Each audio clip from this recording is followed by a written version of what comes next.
सभी दिल्ली वासियों को मेरा नमस्कार। पिछले 1 साल से जब से कोरोना शुरू हुआ है, मैं समय समय पे आपके बीच में आके सभी तथ्यों को, परिस्थितियों को ईमानदारी के साथ आपके सामने रखता रहा हूँ, आपसे चर्चा करता रहा हूँ। एक चीज़ हम लोगों ने हमेशा गांठ बांध के रखी, आपको कभी गलत तथ्य नहीं दिए, आपसे कभी झूठ नहीं बोला, जो था आपके सामने रख दिया। अगर स्थिति अच्छी थी तो भी आपको बताया, स्थिति खराब थी तो भी आपको हमने ईमानदारी से बताया, क्योंकि हम पहले दिन से समझ गए थे कि ये इतनी बड़ी आपदा है कि आपके साथ के बिना, जनता के साथ के बिना अकेले इस आपदा से सरकार सामना नहीं कर सकती। जनता का सहयोग और जनता की सहभागिता इस पूरे संघर्ष में बेहद ज़रूरी है।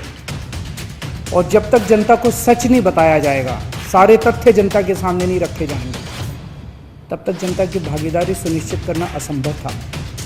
इसीलिए हमने हर चीज़ आपके सामने रखी। हमने टेस्ट नहीं कम होने दिए। आज दिल्ली के अंदर सबसे ज़्यादा टेस्ट हो रहे हैं। मैं तो ये कहूँगा कि अगर प्रति 10 लाख की पॉपुलेशन पे देखा जाए तो शायद पूरी दुनिया में सबसे ज़्यादा टेस्ट दिल्ली में हो रहे हैं। मैंने देखा कि कई जगहों पे उन्होंने टेस्ट कम कर दिए। टेस्ट कम कर दिए तो केस कम आने लग गए। इस तरह से तथ्यों के साथ कई जगह हेर फेर करने की कोशिश की गई। हमने ऐसा नहीं किया। हमने टेस्ट कम नहीं किए, उल्टे कम करने की वजह हमने दिल्ली में टेस्ट कई गुने बढ़ा दिए।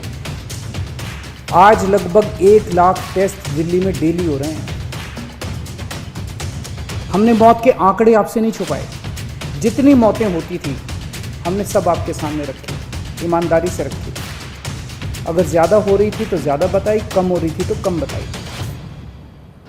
कितने बेड्स हैं, कितने आईसीयू बेड्स हैं, क्या परिस्थितियां हैं, हर चीज़ आपके सामने ईमानदारी के साथ रखी। और इसी वजह से जब भी हमने कड़े निर्णय लिए, हमें आपका पूरा सहयोग मिला, दिल्ली की जनता का पूरा सहयोग मिला। मैं हमेशा कहता हूं कि हमारी दिल्ली एक परिवार है। दिल्ली के 2 करोड़ लोग एक परिवार हैं। और जब परिवार में कोई आपदा आती है तो सारे परिवार के लोग मिलकर उसका सामना करते हैं। अब भी हम सभी मिलकर इसका सामना करेंगे। पहले भी जीत हुई थी, अब भी जीत होगी। आज दिल्ली में क्या परिस्थिति है? पिछले 24 घंटे में दिल्ली में लगभग 23,500 केस आए। उसके पिछले 24 घंटे में लगभग 25,500 केस आए थे। तो पिछले 3-4 दिन से रोज़ हम देख रहे हैं लगभग 25,000 के करीब केस आ रहे हैं। पॉजिटिविटी बहुत ज़्यादा बढ़ गई है, संक्रमण दर बहुत ज़्यादा बढ़ गई है। दिल्ली के अंदर अस्पतालों में उपलब्ध बेड्स की भारी कमी हो रही है। डेली 25-25 हज़ार अगर पेशेंट्स आएंगे तो कोई भी व्यवस्था चरमरा सकती है। दिल्ली के अंदर बेड्स की भारी कमी हो रही है। आईसीयू बेड्स दिल्ली में लगभग ख़त्म हो गए हैं। आज सुबह मैं ऐप पे देख रहा था 100 से भी कम आईसीयू बेड्स दिल्ली में बचे हैं। ऑक्सीजन की भारी कमी हो रही है। कल हमने सेंट्रल गवर्नमेंट को भी लिखा है, उनसे बातचीत चल रही है। परसों रात को एक हादसा होते होते बचा। एक प्राइवेट हॉस्पिटल ने हमें बताया कि परसों रात को 3 बजे के करीब उनके अस्पताल की ऑक्सीजन लगभग ख़त्म हो गई। वो बोले जी हम तो बहुत बुरी तरह से डर गए, बहुत बड़ा हादसा हो सकता था। इधर उधर हाथ पैर मार के किसी तरह से उन्होंने कहीं से ऑक्सीजन का इंतजाम किया। दवाइयों की कमी हो रही है, रेमडेसिविर दवाई की खासकर काफ़ी कमी हो रही है। ये सारे तथ्य मैंने आपको डराने के लिए नहीं बताए। ये सारी परिस्थिति है और इन परिस्थितियों में हमें अब अगला कदम क्या उठाना है, इस पे चर्चा करने के लिए मैंने आपको ये परिस्थिति बताई है। तो दिल्ली के अंदर कोरोना की परिस्थिति काफ़ी गंभीर है। अभी तक हमने दिल्ली के अंदर हेल्थ सिस्टम को बड़े अच्छे तरीके से मैनेज किया। दिल्ली में 4थी वेव आई है। पहली वेव पिछले साल जून में आई थी जिसमें 4,500 के करीब केस आए थे।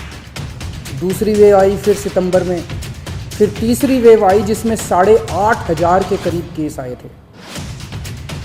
दुनिया के कई शहर ऐसे हैं, बड़े बड़े देशों के, विकसित देशों के शहर, जहाँ 6000 केस आए तो उनका पूरा हेल्थ सिस्टम चरमरा गया, कोलैप्स कर गया। दिल्ली में 8500 केस आए पिछली बार तीसरी वेव में, तब भी हमारा सिस्टम कोलैप्स नहीं किया, उल्टे हमने और ज़्यादा अपनी तैयारियां शुरू कर दी। आज 25000 केस आए हैं। अब दिल्ली का हेल्थ सिस्टम अपनी सीमा तक पहुंच गया है।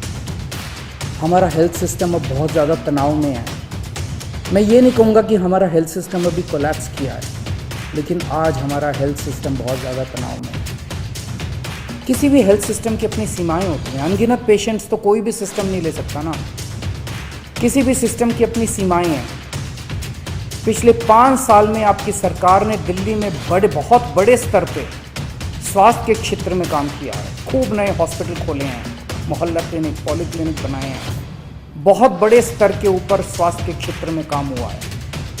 यही कारण है कि आज 25000 केस के ऊपर भी दिल्ली का सिस्टम चल रहा है। लेकिन अब इसके बाद अगर तुरंत कुछ कठोर कदम नहीं उठाए गए तो ये सिस्टम कोलैप्स कर सकता है। और अगर हेल्थ सिस्टम कोलैप्स कर गया तो मुझे डर है कहीं बहुत बड़ी त्रासदी ना हो जाए। जैसे मैंने बताया कि कल एक अस्पताल में ऑक्सीजन बिल्कुल ख़त्म हो गई थी और बहुत बड़ी त्रासदी होते होते बची। मैंने वीडियोस देखे हैं, तस्वीरें देखी हैं, आपने भी देखी होंगी सोशल मीडिया पे। दुनिया के कई शहर ऐसे हैं जहां कॉरिडोर में पेशेंट्स पड़े हुए हैं, सड़कों के ऊपर लोग दम तोड़ रहे हैं। अभी तक हमने दिल्ली को उस किस्म की त्रासदी से बचाया है, वैसा नहीं होने दिया। आज सुबह 11 बजे मेरी और एलजी साहब की मीटिंग हुई और इन सारे पहलुओं के ऊपर, सारी परिस्थिति के ऊपर काफ़ी विस्तार से बातचीत हुई। और उस बातचीत के बाद हमें ये लगा कि दिल्ली का हेल्थ सिस्टम बड़ी मात्रा में और अधिक पेशेंट्स अब लेने में असमर्थ है। अगर हमने अभी लॉकडाउन नहीं लगाया तो कहीं ऐसा ना हो कि बड़ी त्रासदी हो जाए। हम किसी भी हालत में दिल्ली को उस परिस्थिति में नहीं ले जाना चाहते जहां कॉरिडोर के अंदर पेशेंट्स पड़े हैं, सड़कों पे लोग दम तोड़ रहे हैं। आज सभी परिस्थितियों का जायजा लेने के बाद आपकी सरकार को ये लगता है कि दिल्ली में कुछ दिन के लिए लॉकडाउन लगाना ज़रूरी है। तो आज रात को 10 बजे से अगले सोमवार को सुबह 5 बजे तक 6 दिन के लिए दिल्ली में लॉकडाउन लगाया जा रहा है। इस दौरान जाहिर है कि जो एसेंशियल सर्विसेज हैं वो जारी रहेंगी, खाने पीने की, मेडिकल व्यवस्थाओं की वो जारी रहेंगी। ये शादियों का सीज़न है, लोगों के बड़े मुश्किल से रिश्ते बनते हैं, हम उनके रिश्ते तोड़ना नहीं चाहते। तो लोगों की शादियां संपन्न हों, लेकिन केवल 50 लोगों के गैदरिंग के साथ संपन्न हों। उसके लिए अलग से पास दिए जाएंगे। इसके बारे में अभी थोड़ी देर में डिटेल्ड ऑर्डर जारी हो जाएगा कि कौन कौन सी चीज़ें जारी रहेंगी और कौन सी चीज़ों पर पाबंदी रहेगी। मैंने और एलजी साहब के हम दोनों ने निर्णय तब लिया है जब हमारे पास कोई उपाय नहीं बचा था। हमारे लिए निर्णय लेना आसान नहीं था, क्योंकि मैं समझ सकता हूँ कि लॉकडाउन के दौरान किस तरह से लोगों के रोज़गार ख़त्म हो जाते हैं, लोगों की कमाई ख़त्म हो जाती है, और ख़ासकर सबसे गरीब तबके के लिए तो ये बेहद मुश्किल होता है। जो दिहाड़ी करके रोज़ कमाते हैं उनके लिए तो बेहद मुश्किल हो जाता है। पिछली बार जब देश में लॉकडाउन लगा था, हमने देखा कि किस तरह बड़ी संख्या में प्रवासी मजदूर अपने गांव जाने लगे थे। उनसे मैं ख़ास तौर से हाथ जोड़ के अपील करना चाहता हूँ। ये छोटा सा लॉकडाउन है, 6 दिन का, दिल्ली छोड़ के मत जाइएगा। आपके आने जाने में इतना समय ख़राब हो जाएगा, इतना पैसा ख़राब हो जाएगा, इतनी ऊर्जा ख़राब होती है। दिल्ली में रहिए।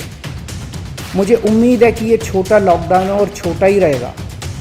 मुझे पूरी उम्मीद है कि शायद बढ़ाने की ज़रूरत ना पड़े। आप दिल्ली में रहिए। यकीन मानिए, हम पूरी ईमानदारी के साथ सब मिल के लड़ेंगे तो जल्दी इस मुसीबत से छुटकारा पाएंगे। मैं आपको यकीन दिलाता हूँ, सरकार आपका पूरा ख्याल रखेगी। मैं हूँ ना, मुझ पे भरोसा रखिए। मेरी दिल्ली के सभी नागरिकों से अपील है कि ये निर्णय हमने बहुत मुश्किल से लिया है। आप सब लोग जानते हैं कि मैं लॉकडाउन के सख्त खिलाफ रहा हूँ। हमेशा से मैंने लॉकडाउन का विरोध किया है। मेरा ये मानना है कि लॉकडाउन से कोरोना ख़त्म नहीं होता, लॉकडाउन से कोरोना की स्पीड कम हो जाती है। मेरा हमेशा ये मानना है कि अगर किसी भी शहर या राज्य की स्वास्थ्य व्यवस्था अपनी सीमा तक पहुंच जाए तो लॉकडाउन लगाना ज़रूरी हो जाता है, ताकि पेशेंट्स का नंबर कम हो जाए, ताकि हेल्थ सिस्टम को और दुरुस्त किया जा सके। ये जो 6 दिन का लॉकडाउन हम लगा रहे हैं, ये जो 6 दिन हम ले रहे हैं आपसे, इन 6 दिनों के अंदर हम बहुत बड़े स्तर के ऊपर और दिल्ली में बेड्स की व्यवस्था करेंगे। केंद्र से हम मदद मांग रहे हैं, उनसे लगातार संपर्क में हैं। केंद्र सरकार हमारी मदद भी कर रही है, उसके लिए हम केंद्र सरकार के शुक्रगुजार हैं। उनसे ऑक्सीजन की व्यवस्था करेंगे, दवाइयों की व्यवस्था करेंगे। इस लॉकडाउन के समय को हम इन सब चीज़ों के लिए इस्तेमाल करेंगे। मेरी सब लोगों से गुजारिश है कि लॉकडाउन का पूरी तरह से पालन करें, घर से बाहर इस दौरान ना निकलें। पहले भी हमने कई कठिन निर्णय लिए और आपने मेरा पूरा साथ दिया। मुझे पूरी उम्मीद है आज भी आप मेरा साथ देंगे। हम मिलके इसका मुकाबला करेंगे और ज़रूर जीतेंगे।